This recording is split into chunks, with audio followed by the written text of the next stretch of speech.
सुस्वागतम. लग्नाची बिडी मालिकेच्या आजच्या भागामध्ये आपण पाहणार आहोत की मधू आता दारू पिल्यामुळे बडबडत असते. ते बघून सिंधू सावीला म्हणते की सावी चल आता आपल्याला आतमध्ये जायचं. सावी म्हणते की आई थांब ना फक्त 10 मिनिट. तर सिंधू म्हणते की अजिबात नाही, मला काम आहे. ठीक आहे असे म्हणत आता सावी सिंधूला घेऊन जाऊ लागते. तेवढ्यात मधू सिंधूला थांबवत म्हणते की सिंधू अगं थांब ना, कुठे चाललीस तू. सिंधू म्हणते की मला काम आहे. तर आता हात धरून मधू ही सिंधूला पुन्हा तिच्याकडे घेऊन येते. तेवढ्यात ते बघून अन्वी विनू आणि सावीला म्हणते की आता इथे खूप बोरिंग पिच होणार आहे बरं का, तेव्हा तुम्ही आतमध्ये चला, मी तुम्हाला छानसा मूवी लावून देते. तर विनू आणि सावी खुश होऊन अन्वी त्यांना आतमध्ये घेऊन जाते.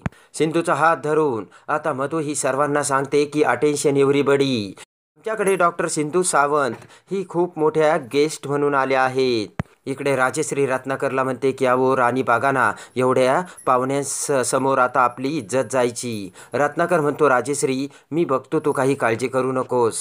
इकडे मधू सर्वांना सांगते की ही डॉक्टर सिंधू सावंत, विनूची डॉक्टर. मधू म्हणते की डॉक्टर सिंधू सावंतमुळे माझा विनू बरा होतोय आणि त्याचं सगळं क्रेडिट डॉक्टर सिंधू सावंतला जातंय. राघवकडे बघत मधू म्हणते की मी राघवची बायको आणि राघव, आमच्या दोघांकडून तुला खूप खूप साऱ्या शुभेच्छा. आणि दोघांकडून मधू ही सिंधूचे आभार मानते आणि हात पुढे करत हसू लागते. तोल जात मधू म्हणते की मला तुम्हाला सगळ्यांना एक गोष्ट सांगायची. आणि एका गेस्टकडे बघत म्हणते की तुम्हीच मगाशी म्हणाला होतात ना की सिंधू ही राघवची बायको आहे म्हणून. तर आता मधू म्हणते की सिंधू राघवची एक्स बायको आहे, एक्स. तेव्हा राघव हा मधूला समजावू लागतो आणि आतमध्ये घेऊन जाऊ लागतो. तर मधू म्हणते की मला कुठेच नाही जायचं. तेवढ्यात दुसरी मॅडम म्हणते की हे तर आम्हाला सगळ्यांना माहिती आहे, काहीतरी नवीन सांग ना. मधू म्हणते की सगळं सांगणार. तर लगेच सिंधू हात धरत मधूला म्हणते की तुमची तब्येत ठीक नाही आहे मिस रत्नपारखी, तुम्ही आतमध्ये चाला. तर लगेच मधू ही सिंधूचा हात झटकते. तर मधू हसतच राघवकडे बघत म्हणते की राघव फक्त माझा आहे, आमचं आता लग्न झालंय. मधू म्हणते की जर कुणी आमच्यामध्ये आलं तर मी त्यांना ढकलून देईल. राघव मधूला समजावत म्हणतो की मधू आपल्यामध्ये कोणीही येणार नाही. तेवढ्यात सिंधू ही अन्वीला खुणावते. तर अन्वी पळतच येऊन मधूला म्हणते की चल ना मामी आपण आतमध्ये जाऊ. अन्वी म्हणते मामी चल ना, विनू तुला बोलावतोय. मधू म्हणते की विनूला सांग मी नंतर येते, आज फक्त आत्ताचा दिवस माझा आणि राघवचा आहे. मधू म्हणते की मी आणि माझा नवरा राघव आमच्याकडून मी सिंधूला रिक्वेस्ट करते की त्यांनी आमच्याबद्दल 4 शब्द बोलावेत. इकडे ऋतुराज हळूच ऋतुजाच्या कानात म्हणतो की काय करायला गेलो आणि काय झालं. तर काकू ऋतुराजला म्हणते की गप्प बस आता.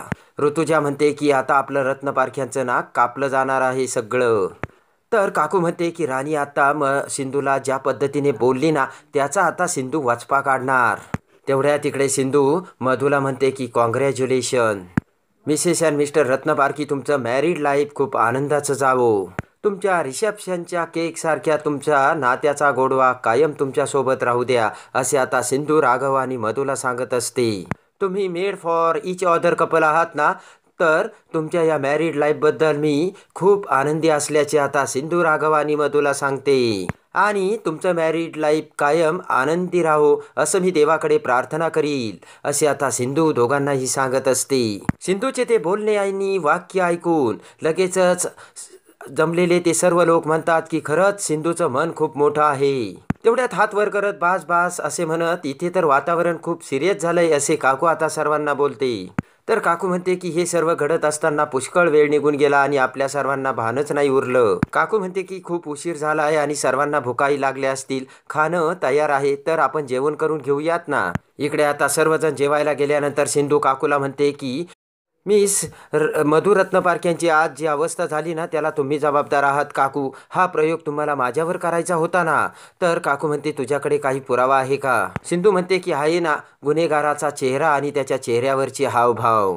पण अनफॉर्च्युनेटली हा पुरावा ग्राह्य धरला जात नाहीये आपल्याकडे. इकडे आता मधूचे खूप झोकांडे जात असतात. तर राघव हा मधूला सावरत बेडरूममध्ये आणतो. तर मधू हसतच म्हणते की आज मी खूप खुश आहे.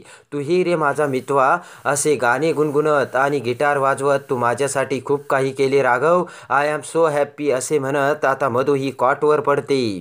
तर राघव म्हणतो की मधू मी तुझ्यासाठी लिंबू सरबत घेऊन येतो. तेव्हा मधू राघवचा हात धरत आपल्याकडे ओढते आणि म्हणते की मला सोडून तू कुठेही नाही जायचंस. मधू म्हणते की आज सिंधूने आपल्या दोघांना wish you happy married life केलं ना तेव्हा मला खूप बरं वाटलं.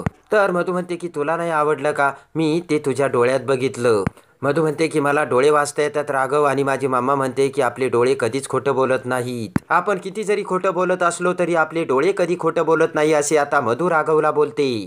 मधू म्हणते की मी तुझे डोळे बघितले राघव आणि त्यात खूप प्रेम आहे, पण माझ्याबद्दल नाही तर सिंधूबद्दल. मधू म्हणते की राघव तुला माहीत आहे का, या खोलीत मला अजूनही तिचा प्रेझेंट जाणवतो, आणि जेव्हा मी तुझे डोळे बघते तेव्हा सुद्धा मला तुझ्या डोळ्यात फक्त सिंधूच दिसत असल्याचे आता मधू राघवला बोलते. मधू म्हणते की तू जरी माझ्याकडे बघत असला तरी तो माझ्याकडे नाही बघत, सिंधूकडे बघत असतो. तर मधू म्हणते की राघव तुझे अजूनही सिंधूवर प्रेम आहे का? तेव्हा राघव म्हणतो की मधू तुला आरामाची गरज आहे. इकडे आता मधू राघवला म्हणते की लास्ट क्वेश्चन राघव, तुला अशा एका सिच्युएशनमध्ये मला किंवा सिंधूला चूज करावा लागलं तर तू कुणाची निवड करशील? मधू म्हणते की सांग ना, तू मला चूज करशील की सिंधूला? तेव्हा राघव म्हणतो की अशी सिच्युएशन काय येईल मधू? मधू म्हणते की टाइम का क्या भरोसा, काहीही होऊ शकतं. मधू म्हणते की सांग ना राघव, तू गप्पा आहेस म्हणजे तू सिंधूला चूज करणार का? राघव म्हणतो की मधू आता तू झोप, कारण आता तुला आरामाची गरज आहे, नाही तर उद्या डोकं दुखेल. मधू म्हणते की नाही राघव, मला माझ्या प्रश्नाचं उत्तर दे. मधू म्हणते की नाही राघव, मी झोपणार नाही, आणि खांद्यावर डोकं ठेवत मधू म्हणते की सांग ना राघव. तर आता राघव विचार करतो की मधू अशा धर्मसंकटात टाकणाऱ्या प्रश्न मला विचारू नको. इकडे आता काकू ही ऋतुराज आणि ऋतुजाला धारेवर धरते आणि म्हणते की एक साधं तुम्हाला काम करायचं सांगितलं होतं, ते सुद्धा तुम्हाला जमलं नाही. तर ऋतुराज माफी मागतो. ऋतुराज म्हणतो की तू सांगितल्याप्रमाणे काकू, मी त्या कोल्ड्रिंक्समध्ये दारू तर मिसळली, पण वेटर तो ग्लास सिंधूला देत असताना तेवढ्यात मध्ये मधू आली आणि तिने ते ड्रिंक्स घेतली. ऋतुजा म्हणते की वहिनी आता आपण काय करायचं? म्हणते आता एकच करायचं, झाल्या प्रकाराची वाच्यता कुणा सोबतही करायची नाही. तेवढ्यात राघव तिथे येत काकूचे बोलणे ऐकतो आणि म्हणतो की वा काकू, अजूनही या गोष्टीवर माझा विश्वास बसत नाही. राघव म्हणतो की सावीला तू त्रास देते ही गोष्टही मी ॲक्सेप्ट केली, पण आज तर तू खरंच हद्द केली, असे आता राघव काकूला बोलतो. तर खांद्यावर हात टाकत काकू म्हणते की आज तू माझी बाजू ऐकून घे राघव. तर राघव म्हणतो की नाही, आज तू सगळ्या गोष्टींची हद्द पार केली आणि सगळे लिमिट्स तू क्रॉस केलीत काकू. काकू म्हणते की जे काही केलं ना राघव, ते फक्त मी तुझ्या भल्यासाठी केलंय. तर राघव म्हणतो नाही, तू जे काही केलं ना ते फक्त तुझ्या इगोसाठी केलंय. मी किती वेळा सांगितलंय, सिंधू इथे फक्त विनूच्या ट्रीटमेंटसाठी आली, तरी मी तिला त्रास देण्याचे काही थांबतच नाहीत. ऋतुराज म्हणतो की राघव तू वहिनीवर काहीही भलते सलते आरोप करू नकोस. तर राघव म्हणतो की काका मग मला सांग, काकूने सिंधूला दारू पाजण्याचा प्रयोग का केला? मी सांगतो ना, जसा मधूने दारू पिऊन तमाशा घातला ना, तसाच तो सिंधूने घालावा अशीच तुझी इच्छा होती काकू, आणि मग तिने तमाशा केल्यावरती तिचा अपमान करून तिला या घरातून हाकलून द्यायचा, असाच तुझा प्लान होता ना काकू, असे राघव काकूला बोलतो. आणि त्यामुळे तुला स्ट्रॉंग कारण मिळालं असतं. तर काकू म्हणते की राईट. काकू म्हणते की मला किती जरी स्ट्रॉंग रिझन मिळालं असतं ना तरी तू आड आला असता आणि तिला पुन्हा घरातच ठेवलं असतंस. काकू म्हणते मी जे काही करते ना ते तुझ्या भल्यासाठीच करते. राघव म्हणतो की असं भल्यासाठी करते का तू, आणि तेही घरातल्या सर्वांच्या पाहुण्यांसमोर? ऋतुजा म्हणते की त्या सिंधूने घरात सर्व महाभारत घडवलं आणि गेली आपल्या लेकीला घेऊन पळून. तर राघव म्हणतो की गेली पळून म्हणजे? राघव म्हणतो की म्हणजे सिंधू घरात नाही का? तर ऋतुजा म्हणते नाही. डोक्याला हात लावत राघव म्हणतो की सिंधूला माहीत आहे का तुम्ही तिचं ड्रिंक पॅक केलं? तर ऋतुजा मान डोलावते. इकडे आता सिंधू पुन्हा सावीला घेऊन रत्नपारख्यांचं घर सोडून हॉटेलवर आलेली असते. इकडे आता सिंधू विचार करते की बाप्पा, पुन्हा राघवच्या आयुष्यात मला का आणलंस तू? त्याच्याशिवाय राहण्याची मी सवय केली होती. बाप्पा तुझ्या मनात तरी काय आहे? मी त्याच्यापासून दूर जाण्याचा प्रयत्न केला तरी नियती आम्हाला एकत्र आणते. तेवढ्यात मंगेश सावीला आईस्क्रीम घेऊन येतो, पण सावी ही झोपलेली असते.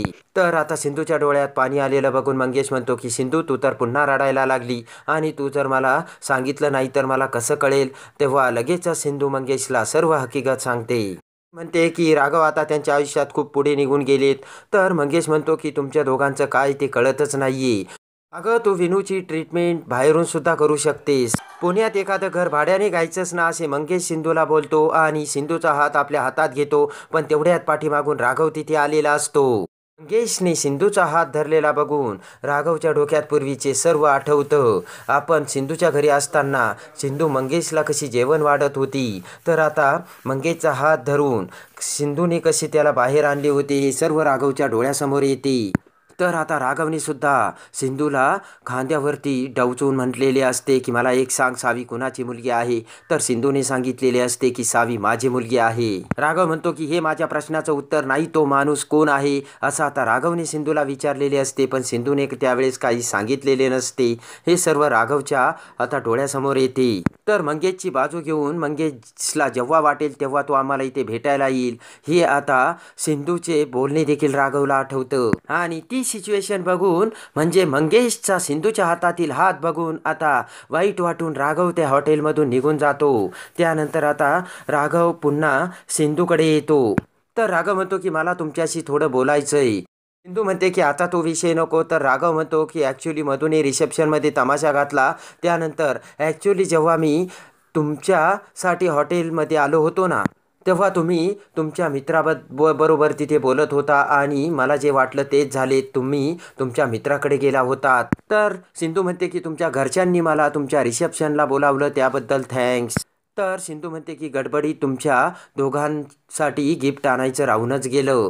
तर राघव म्हणतो त्याची गरज नाही आहे. तर सिंधू म्हणते की मला आहे ना. तेव्हा राघव विचार करतो की सिंधूला मला काय गिफ्ट द्यायचं असेल.